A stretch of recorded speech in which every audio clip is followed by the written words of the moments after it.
more so a germline procedure of singular metascientific complexity, had been given to them by the alien colonists as a quid pro quo.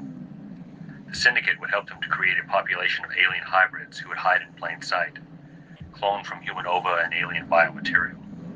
So there would be a clone race immune to the effects of the black oil when the return to the planet began. For this, the syndicate would be sequestered, granted a sort of immunity or asylum, given a place in the grander scheme. They were the Vichy government to the German final solution, collaborationists whose motivation was simple, self-directed survival. These cloning operations were spread across the country, the cataloging and record-keeping done through a complex intra-institutional system that connected to every branch of government, from the Social Security Administration to the Department of Defense.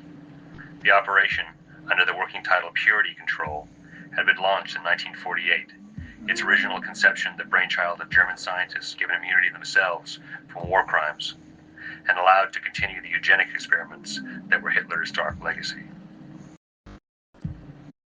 The syndicate had begun as a subset of a shadow intelligence agency whose original orders were to create plausible denial and an effective cover-up of purity control.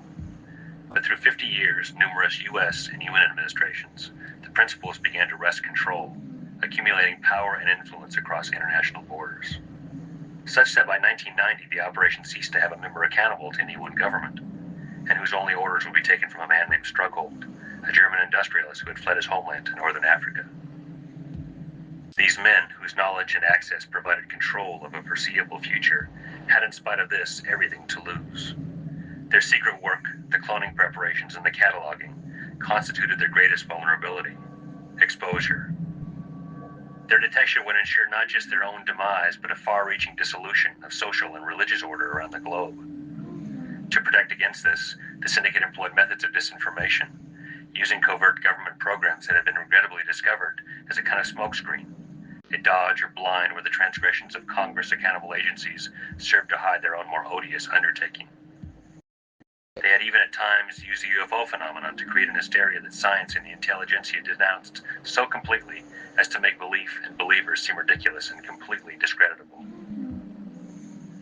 They had also, in a crisis, used a tool of the colonists themselves, alien bounty hunters who policed the cloning operations and enforced rule on the countdown to colonization. A double-edged sword whose cold-blooded tactics could help to stem a leak or threat, but who also kept watch on the syndicate. A threat in itself, as the syndicate had something to hide that not even the colonists knew of: a vaccine against the black oil, an inoculant against the substance in which the alien life force was held, in fact, the very medium of the life force itself.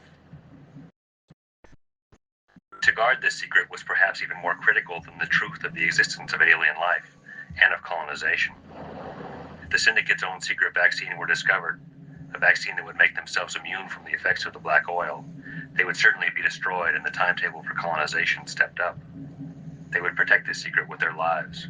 They would kill to protect it, as it symbolized the only hope they had of avoiding enslavement when the planet was overtaken. That they had been able to, over decades, conduct their work on the vaccine undetected was a result of a code among the syndicate members that put honor and the future above personal politics. But now this code was beginning to break down, an incipient scramble for power beginning to develop, a threat from within that doubled the threat from without, from Agents Mulder and Scully and the X-Files.